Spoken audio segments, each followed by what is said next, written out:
Students कैसे हैं आप सब। तो आज हम बात करेंगे पियाजे की कॉग्निटिव डेवलपमेंट थ्योरी की, और ये आपके एचटेट के सीडीपी एग्जाम के लिए बहुत ज़्यादा इंपॉर्टेंट है। मैंने आपको सीडीपी का सिलेबस बताया था चाइल्ड डेवलपमेंट पेडागोजी का। उसमें फर्स्ट जो यूनिट है वो है ग्रोथ एंड डेवलपमेंट की, और सेकंड जो यूनिट है वो सभी थ्योरीज़ की होने वाली हैं, और थ्योरीज़ बहुत ज़्यादा इंपॉर्टेंट हैं। तो इसलिए मैं पहले थ्योरी से ही स्टार्ट कर रही हूँ। आज मैं पियाजे की थ्योरी को आपके साथ डिस्कस करने जा रही हूँ। देखिए, जीन पियाजे एक साइकोलॉजिस्ट थे। तो जीन पियाजे ने अपने ही बच्चों पे यहाँ पे स्टडी की थी, और उन्होंने बताया था कि बच्चे कैसे लाइफ टाइम किस तरीके से लर्निंग करते हैं, किस तरीके से उनका कॉग्निटिव डेवलपमेंट यानी कि संज्ञानात्मक उनका दिमागी विकास होता है। तो बच्चे एसिमुलेट करते हैं, एकोमोडेट करते हैं और ऑर्गेनाइज करते हैं इन्फॉर्मेशन को।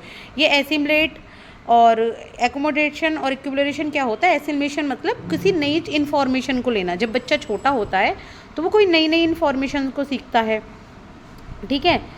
और एक सेकेंड, नई इन्फॉर्मेशन को सीखता है, इसका मतलब उसे एसिमुलेट कर रहा है। एकोमोडेशन मतलब अब जो उसने नई इन्फॉर्मेशन सीख ली उसको फिट करता है अपने ऑलरेडी जो उसको स्कीमा है उसके पास, जो बॉर्न एबिलिटीज़ हैं उसके पास। एक्यूमुलेशन मतलब कि उस चीज़ को जो उसने नई चीज़ सीखी है, जो उसको पहले से आती है, स्कीमा के साथ मैनेज करके उसको इक्विलिब्रियम करना, ठीक है। ये काफ़ी डिटेल में है, ये टॉपिक मैं अलग से इसकी वीडियो बना दूंगी और मेरे चैनल पर ऑलरेडी अवेलेबल भी है।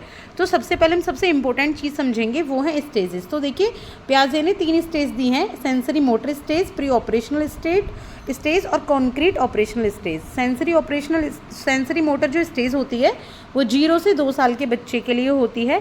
इसमें जो छोटे बच्चे होते हैं, डिस्क्रिप्शन पढ़िए आप, जो छोटे बच्चे होते हैं वो वर्ल्ड को अपने सेंसेस के थ्रू देखते हैं, अपने एक्शंस के थ्रू देखते हैं। अभी उन्हें दिमाग से कुछ समझ नहीं आता, अभी सिर्फ ये अपने रिफ्लेक्स एक्शन के थ्रू, अपने जो हाव भाव, जो अपनी मोटर एक्टिविटीज़ हैं, अपने शरीर को चलाने से ये चीज़ों को सीखते हैं, जैसे किसी चीज़ को पकड़ना, सरकना, ठीक है। और ऑब्जेक्ट परमानेंस इनको आ जाती है, यानी कि कोई खिलौना अगर आपने इनका छुपा दिया किसी जगह तो इनको पता होता है कि हाँ खिलौना वहाँ पे है, तो ऑब्जेक्ट परमानेंस होती है। की फीचर्स क्या हैं इसके?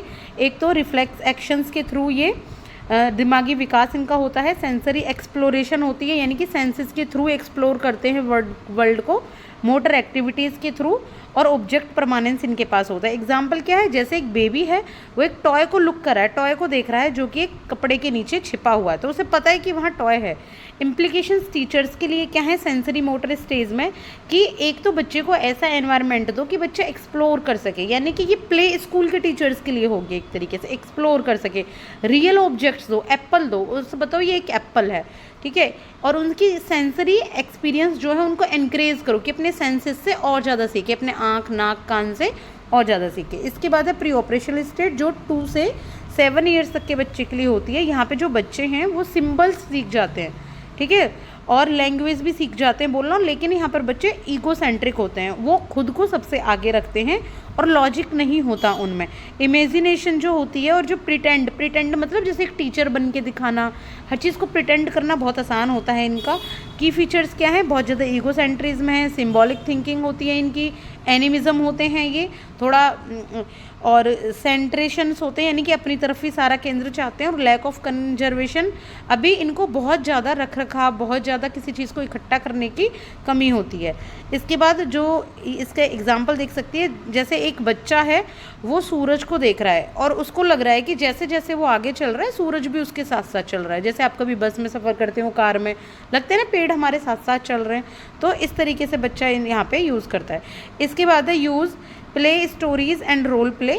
तो इसके जो इम्प्लीकेशंस होते हैं टीचर के लिए वो ये हैं कि प्लेज हैं, स्टोरीज़ हैं, रोल प्ले बहुत ज़्यादा करवाए बच्चों से, टीचर बनवाए बच्चे को, स्टूडेंट बनवाए, कॉन्क्रीट मटेरियल बच्चों को प्रोवाइड कराए, यानी कि जो बच्चों को दिख रहा है मटेरियल, ठीक है, उनको जैसे कुछ खिलौने हो गए इनसे सिखाए। एनकरेज करे ड्राइंग को और प्रिटेंड प्ले को, बच्चा कुछ बन के देखे, ठीक है। इसके बाद है next number 3 concrete operational stage. तो 4 स्टेजेस हैं, सॉरी वो गलती हो गई, 4 स्टेजेस हैं। 7 से 11 साल तक के बच्चे के लिए होती है। यहाँ पे बच्चे लॉजिकली सोचना शुरू कर देते हैं, ठीक है। ये जैसे कि उन्हें ये पता होता है कि लंबे गिलास में कम पानी है और जो चौड़ा गिलास है उसमें पानी है, तो दोनों में बराबर है। ऐसा नहीं है लंबे गिलास में पानी है तो वो ज़्यादा है, क्वांटिटी बराबर है, उनको यहाँ पे समझ आ जाता है, लॉजिकल थिंकिंग आ जाती है, क्लासिफिकेशन सीरियसन आ जाता है, यानी कि नंबर सिस्टम उनको आ जाता है, रिवर्सिबिलिटी भी आ जाती है कि 1 to 10 होता है, 10 to 1 भी होता है। एग्जाम्पल इसका देखिए, a child knows that pouring the same amount of water into different shaped glasses does not change the quantity. तो यहाँ पे चेंज क्वांटिटी नहीं हुई है, क्वांटिटी सेम है, उसको पता है ग्लास के अकॉर्डिंग। यहाँ पे बच्चे को ज़्यादा से ज़्यादा कॉन्क्रीट मटेरियल प्रोवाइड करे टीचर, प्रॉब्लम सॉल्विंग को एनकरेज करे और ग्रुप एक्टिविटीज़ दे। लास्ट है आपकी फॉर्मल ऑपरेशनल स्टेज, बहुत सारे क्वेश्चन इससे पूछे जाते हैं। 11 ईयर्स एंड एबव से ये ऊपर होती है। यहाँ पे एडोलेसेंट यानी कि जो भी आपके टीनेज बच्चे होते हैं 13 ईयर्स के, 12 to 17, 13, 18 ईयर्स तक के बच्चे कह सकते हैं। तो यहाँ पे वो हाइपोथेटिकली यानी कि खुद से सोचने लगते हैं, आगे का खुद से सोचने लगते हैं, प्रॉब्लम को सिस्टेमेटिकली सॉल्व कर देते हैं। एब्स्ट्रैक्ट थिंकिंग यहाँ बच्चे पे आ जाती है। जरूरी नहीं है जो चीज़ सामने है बच्चा उसे ही समझे, जो बच्चे के सामने नहीं है बच्चा उनसे भी प्रॉब्लम का सॉल्यूशन निकाल सकता है। जैसे कि एक टीनेजर है, वो कहता है कि क्या होगा अगर पोल्यूशन कम हो जाए, तो वो इसके सॉल्यूशन सोचता है, सॉल्यूशन बताता है, ठीक है।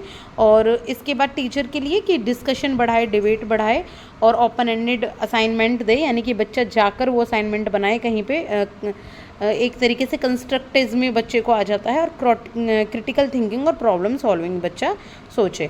आई होप कि आपको ये थ्योरी समझ आई होगी और ये मैंने बहुत ही सिंपल और एक तरीके से रिवीजन तरीके से आपको समझाई है। अगर आप लोग तैयारी कर रहे हैं 1-2 साल